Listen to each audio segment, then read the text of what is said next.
She was there, and then she wasn't. I've seen cases vanish into silence before, but this one, it stayed quiet in all the wrong places. My name's not important. Just know, I've followed the trail of lost children, broken men, and vanished women for longer than I care to admit. But the case of Madeleine McCann, Portugal, 2007, isn't just another entry in the file. By the way, if you're listening to this story in the middle of the night, or lying in a dark room, or somewhere on your way home, leave a comment telling me where you are and what time it is. Also, don't forget to subscribe to the channel, so every time I tell a new story, you'll be the first to hear it, in the right place, at the right time. It began in a coastal town called Praia da Luz, in the Algarve region of Portugal. A tourist town. Quiet, friendly, sun-drenched. The McCanns had come from England. Jerry and Kate, both doctors, 3 children, twins, and a 3-year-old girl named Madeleine. They were staying in a holiday apartment at the Ocean Club Resort.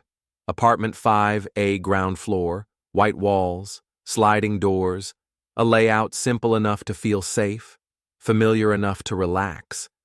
And that's the thing about safety. It's never what you think it is. On May 3, 2007, the McCanns followed a routine. At about 8:30 in the evening, they left their children asleep in the apartment, Madeleine in her bed, the twins in cots.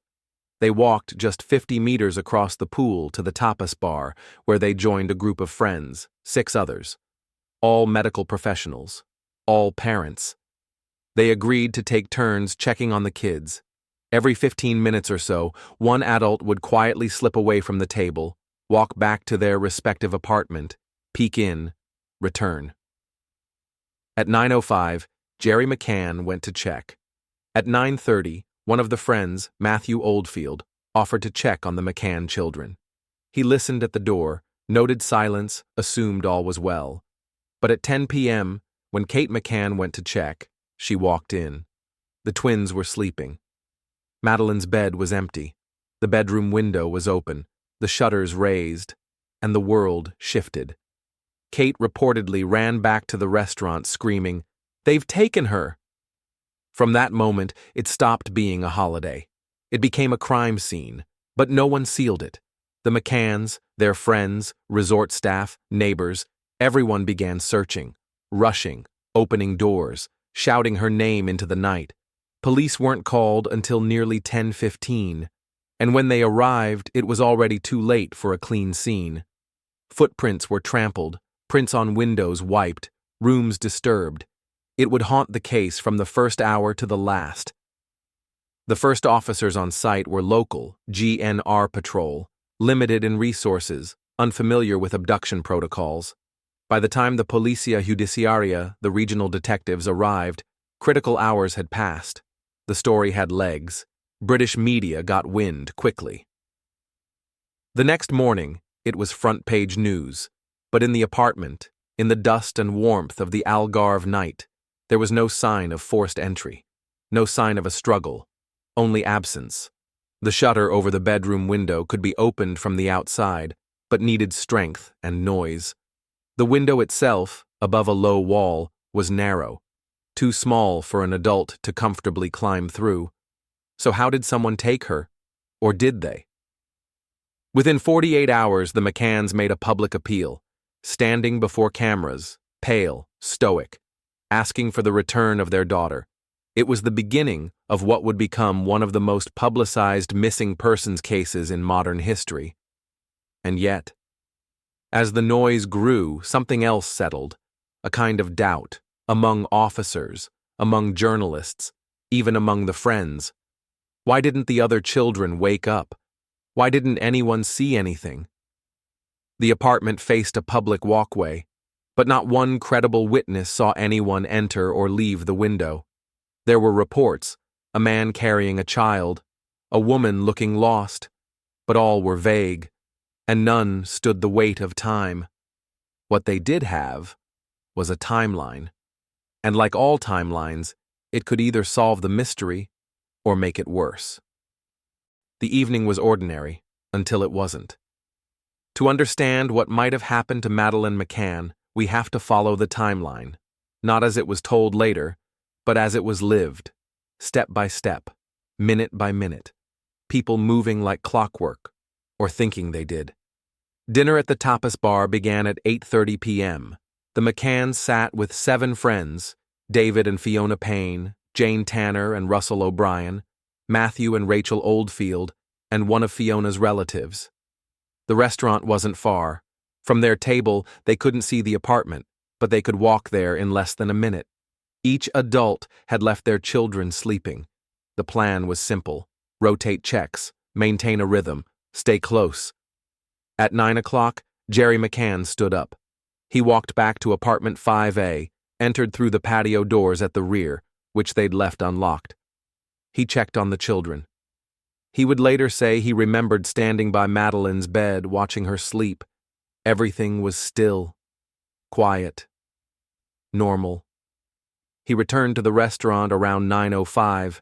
Then, at 9:10, Jane Tanner left the table to check on her own children. She walked past the side street where the McCann apartment sat. At that moment, she saw something, just ahead, across the narrow road, a man walking, carrying a small child, pajamas, bare feet, blonde hair. She thought little of it. Only later, in the rush of police interviews, would the memory come into focus. That man, the one carrying a child, might have been walking away from apartment 5A, might have been carrying Madeleine. At 9:30, Matthew Oldfield offered to check on the McCann children, but he didn't enter the room fully. He didn't look. He listened, heard nothing, saw light, believed everything was fine. He returned to the table.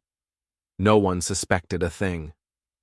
At 10 p.m., Kate McCann went to check. This time, she entered through the same patio door. She walked into the children's room. The twins were asleep. Madeleine's bed was empty, the window open, the shutter raised. She ran back to the table, shouting, "They've taken her!" At that moment, the timeline broke, from order into chaos. From 10 p.m. onward, the Tapas 7 scattered. Some searched the resort, some stayed with the twins. Some ran door to door, knocking, shouting. Resort employees joined in. Later, even locals combed the streets, checking bins, cars, bushes. But there was no alarm, no lockdown, no border notice, no airport alert. At 10:15, the GNR were called. They arrived at 10:30. But it wasn't until 11:10 that they took the first formal steps, photographing, noting names, asking questions. Between 10 o'clock and midnight, a dozen people had been in and out of apartment 5A. Friends, resort staff, witnesses, neighbors. No one wore gloves. Nothing was preserved. The bed, the window, the shutters, all were touched, rearranged, discussed. And that's what matters. The timeline wasn't just about where people were. It was about who disturbed the scene and how. At 10:40 p.m., Fiona Payne left the apartment and walked east along the streets. She reported seeing a man with a blanket. Another sighting. But again, no clarity. Was it the same man Jane Tanner saw? Was it someone else? No one followed. By midnight, posters were being printed. Madeleine's image, her wide eyes, her small smile, was already on every wall of the resort. And yet, the border between Portugal and Spain remained open. The airport remained quiet. If someone had taken her, they had time. Too much time. By morning, the timeline was all they had. A set of markers, check-ins, silences, a routine that had functioned until it didn't. And buried in that routine, there were questions. Why leave the patio door unlocked night after night? Why didn't anyone enter the room fully at 9:30? If Jane Tanner saw a man carrying a child at 9:15, why didn't Jerry see the same man only moments earlier? And why didn't the twins wake up, despite the shouting, the panic, the lights? A timeline tells you when, but it doesn't always tell you how or why. That comes later. Everyone remembered something, and yet, none of it fit. In the days that followed Madeleine McCann's disappearance, the statements began to stack up. File after file of what people saw, what they heard, what they thought they saw. And the more they spoke, the more the edges of truth seemed to blur. Let's start with Jane Tanner. She was the first to describe a man carrying a child that night. She saw him just after 9:15 p.m., crossing a small junction near the McCann's apartment. The child, she recalled, was in light-colored pajamas, possibly pink. Her feet dangled. The man didn't look at her. He moved with purpose. But the direction he walked in didn't quite match the layout. He was heading away from the McCann's apartment, not toward it. And Jerry McCann, who had returned from his own check-in just minutes before, claimed he never saw the man. In fact, he stood near that very spot, speaking to another guest. 2 people on the same path within 2 minutes. Yet only one saw the figure. And then there's Matthew Oldfield. At 9:30 p.m., he offered to check on the McCann children. He said he stood at the door, listened, heard no noise, assumed all was well. But he didn't enter. He didn't see Madeleine. He didn't confirm anything, just silence. Some saw that as innocent, a gesture of trust. Others saw it as a critical moment. If Madeleine was already gone by then, his check missed it. If she was still there, then the abduction must have happened between 9:30 and 10. But there was no evidence of forced entry, no broken glass, no noise, only an open window and an empty bed. Statements from the other members of the Tapas group had their own inconsistencies. Some remembered exact times, others guessed. Some said Kate McCann screamed, "They've taken her." Others said she simply called for help. One claimed Kate said the shutters had been jemmied open, a word not commonly used in her vocabulary. But the shutters, when examined, showed no signs of forced entry. They could be opened from the outside, but only with effort and noise, and no neighbor reported hearing anything unusual. Then there was the detail about the room. When police entered, the twins were still asleep. Amid the chaos, shouting, sobbing, lights, movement, they didn't stir. Some found that odd, others found it impossible. Tests for sedatives were never conducted. The layout of the apartment added more questions. The front door was locked. The rear patio door was left unlocked. The window, the one with the raised shutter, was small, narrow. Not ideal for someone carrying a child, especially not a sleeping one. The patio door, on the other hand, offered a silent route in and out. No noise, no climb, just a short walk and then gone. As investigators reviewed these details, the focus began to shift. Not dramatically, not publicly, but gradually, from outside the apartment to inside. Why hadn't the McCanns used a babysitter? The resort offered one. Why check in every 15 minutes unless there was worry? The answer was simple. Routine. They felt safe. They were close. They'd done it every night. Still, the inconsistencies lingered. In July, police began re-interviewing key witnesses. Jane Tanner's sighting was questioned. New sketches were drawn. They tried to reconcile the timelines, but the deeper they looked, the more contradictions they found. And then came the first whispers in the media that maybe the parents weren't just victims. The British press, once sympathetic, began printing headlines in a different tone. Could the McCanns know more? Questions about the night. Doubt in the Algarve. The Portuguese police, quiet at first, started to wonder the same. It wasn't a theory. Not yet. But it was a shift. And for the first time, the spotlight turned inward. Not because of proof, but because of possibility. The search widened, but the answers didn't come with it. By June, the story of Madeleine McCann had gone global. Posters hung in airports, a reward fund grew into the millions, celebrities spoke, the Pope met the McCanns, the world watched, but no one saw her. Leads flooded in from across Europe. A woman in Morocco claimed to see a girl matching Madeleine's description, a tourist in Malta, a truck driver in Spain. Each time, police followed, interviewed, investigated. Each time, nothing. The case became a map of empty trails. Portuguese police launched their largest missing child operation in decades. Border guards rechecked logs. Forensic teams swept the apartment again. Sniffer dogs combed nearby terrain. Cliffs, sewers, wells. There was no trace. Investigators explored a range of theories. Was this a planned abduction? A random opportunity? A child trafficking ring? Was there someone watching the apartment? Someone who knew the routines? In the weeks before the disappearance, several families in the same resort had reported strange events. A man peering through windows, knocks late at night, doors slightly ajar in the morning. But the descriptions were vague, fragmented. There were no photos, no clear identification, and no one linked the events until it was too late. There was also the possibility of a break-in gone wrong, a burglary, a thief surprised by a child waking up. But nothing was stolen, no valuables disturbed. The apartment was clean. Other theories pushed darker ideas that perhaps Madeleine had woken, climbed out, wandered off, and met an accident. But the distance to danger was far. She was 3 years old. The shutters too high, the gate too heavy, no footprints, no body, no signs of a fall.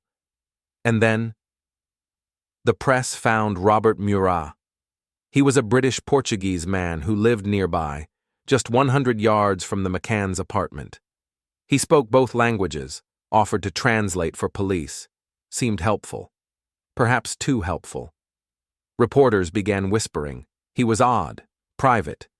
His house had a backyard. Within days, police searched his home, dug up the garden, took his computer. But they found nothing, no links, no evidence, no motive. Still, he was named an arguido, a formal suspect under Portuguese law. It made headlines. But the accusation collapsed quietly. Murat would later win damages from several newspapers. Then came another turn. Police brought in British sniffer dogs, trained not just to detect drugs or explosives, but human remains. The dogs were brought to apartment 5A in early August, and what happened next changed the case. One dog signaled the scent of a cadaver behind the sofa in the McCann's apartment. Another, trained to detect blood, alerted in the same spot. The dogs also reacted to clothing, to the key of a rental car. That car had been rented by the McCanns 3 weeks after Madeleine disappeared. The press exploded.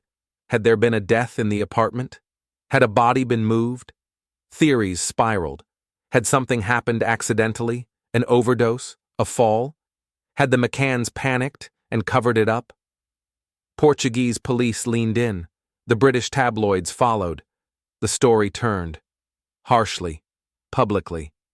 In September, Kate and Jerry McCann were named arguidos.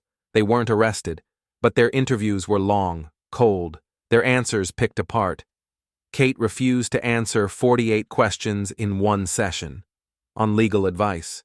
The press turned that into guilt, but emotion isn't evidence. The dog alerts were never followed by conclusive forensic proof. DNA found in the car was degraded, inconclusive. The samples, partial, contaminated. The tests, non-binding. No confession, no motive, no timeline that made sense. Still, the shadow lingered, from abduction to suspicion to silence, because that's what was left now. No sightings, no body, no proof. And yet, a little girl was gone. The apartment was quiet, too quiet. Forensic evidence had failed to deliver certainty. The sniffer dogs had pointed, but science couldn't confirm, and suspicion wasn't truth. Still, investigators couldn't look away from what the dogs had found. Behind the couch, cadaver scent. In the wardrobe, another hit. In the trunk of the Renault Scenic, faint traces. That car had been rented by the McCanns weeks after the disappearance. They said it was used for transporting belongings, supplies, even garbage from the villa they stayed in after. Nothing out of the ordinary. But the scent the dogs reacted to, specifically the scent of human decomposition, is a trigger difficult to ignore. It's not influenced by light, noise, emotion, or narrative, but it also isn't evidence on its own. Portuguese police believed it was enough to shift focus. The theory grew that Madeleine had died in the apartment, perhaps by accident, perhaps from a sedative, that her parents, panicking, covered it up, hid the body temporarily, then disposed of it later. But there was no body, no proof of injury, no autopsy to review, just dogs and doubt. The McCanns, meanwhile, maintained their innocence, calm, legal, controlled. Kate stopped speaking publicly. Jerry addressed the press alone. The media spun it either way, grief-stricken or coached. The public became divided. Some saw the McCanns as victims of a brutal crime and an even more brutal investigation.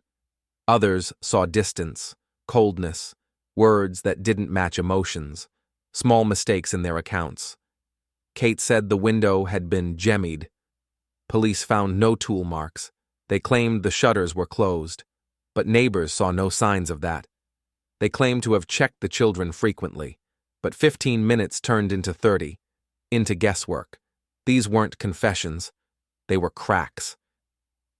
In October 2007, just 5 months after the disappearance, the lead Portuguese investigator, Gonçalo Amaral, was removed from the case. His comments to the press had been reckless. He accused British authorities of interfering, of pressuring the investigation. He said the McCanns were hiding something.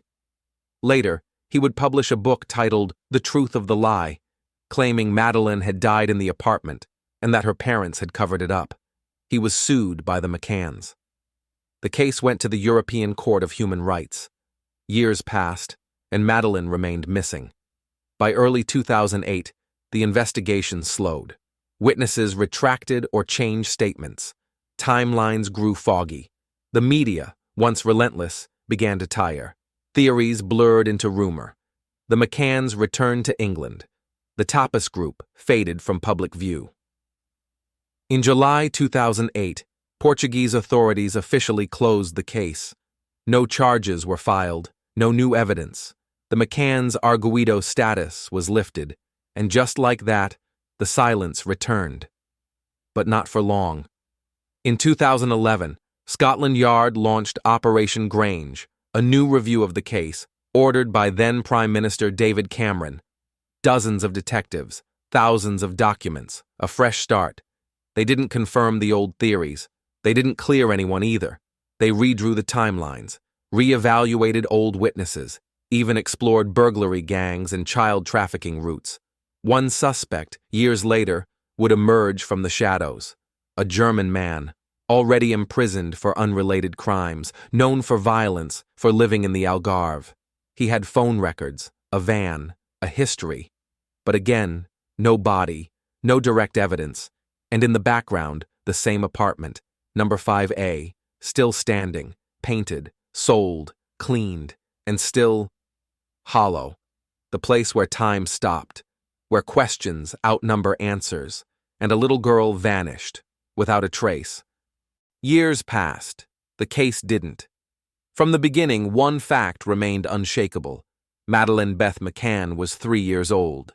Blonde hair, a small birthmark in her right eye, a child caught between two nations, and the loud silence that followed her name. As time moved forward, public interest came in waves. Books were written, documentaries filmed, theories multiplied, some plausible, others wild. The McCanns never stopped. They hired private investigators, funded tip lines, maintained a website. Year after year, they made public appeals on her birthday, photos aged by software. Madeleine at 6, at 9, at 12, at 18. But the silence never aged. And then, in June 2020, the name Christian Bruckner surfaced, a convicted German sex offender. He'd lived in the Algarve in 2007, not far from Praia da Luz. He owned a van. His phone had pinged a tower near the Ocean Club the night Madeleine disappeared. He had a history of violence, of abusing children. He was in prison when the new lead came to light. German prosecutors declared him the prime suspect. They called it a murder investigation. Said they had concrete evidence Madeleine was dead. But no charges were filed. No body was recovered. Bruckner denied involvement. Through lawyers, he claimed the accusations were media-fueled lies. Scotland Yard continued Operation Grange. The McCanns issued careful statements, welcoming progress, demanding proof, clinging to hope. And still, nothing. In 2023, Portuguese police reopened searches around the Arade Dam, 20 miles from where Bruckner had lived. They drained parts of the reservoir, dug carefully along trails and trees. They found bones, items, bags. None belonged to Madeleine, just more echoes in a case already filled with them. There were other theories, ones police rarely entertained, but the public couldn't ignore. That she had been kidnapped for adoption, sold, smuggled, raised somewhere far away, never knowing her name. There were reported sightings, even years later, a girl on a train in Belgium, in a supermarket in Canada, in a refugee camp in Syria, none verified, none conclusive. Each one brought the same question: could she still be alive? Logic said no, statistics said no, but absence isn't proof. And so, the file remained open, not because there was hope, necessarily, but because there was nothing else. No confession, no remains, no closing line, just an empty bed in a Portuguese resort, a half-closed shutter, and a child the world never found. For some, that makes it murder. For others, a mistake. For many, a conspiracy wrapped in incompetence. But for me, it's a silence that never made sense. No matter how many times you walk through the timeline, no matter how many ways you rearrange the minutes, there's always a gap, a sliver of time, just enough for someone to disappear. Was it a stranger? Was it someone closer? Or was the answer always right in front of us, buried beneath noise, media, fear? We may never know. Some cases end with a body, some end with a name. This one ended with a shadow. Madeleine McCann disappeared without a trace, and in doing so became a symbol of fear, of media obsession, of all the ways a system can fail when time matters most. If she died that night, the truth never surfaced. If she lived, her face became the most recognized in the world, without her ever knowing why. The case changed laws. It reshaped how missing children are searched for across Europe. It created hotlines, databases, awareness, and still, it gave no closure. Her parents were never charged. Her abductors, if they exist, were never found. The investigators changed. The suspects rotated. The story faded, then returned, faded again. Sometimes justice doesn't wear a badge. Sometimes it doesn't arrive at all. In the end, the mystery remains. And maybe that's the part that haunts the most. Not the fear, not the loss, but the space where truth should be. The quiet room, the missing child, the window left open. We like to believe that time reveals everything, that truth somehow finds a way. But here's the real question. What if time only hides it better? Thanks for listening. See you in the next video.